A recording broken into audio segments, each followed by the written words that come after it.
Cada vez las decisiones políticas se toman escuchando menos a la ciencia, pero también el sector privado tiene que escuchar a la ciencia y la ciudadanía también puede escuchar a la ciencia. ¿Qué hacían los trabajadores por la tarde esperando un autobús que nunca vino?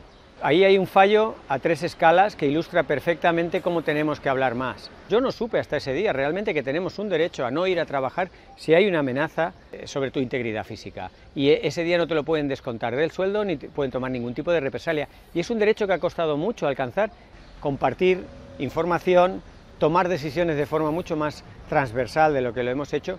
Y con esto estoy prácticamente seguro que estaremos en mejor condiciones para enfrentar nuevos eventos de climas extremos que ya están aquí, que van a ir tomando forma de danas, pero también de otras olas de calor y de sequías.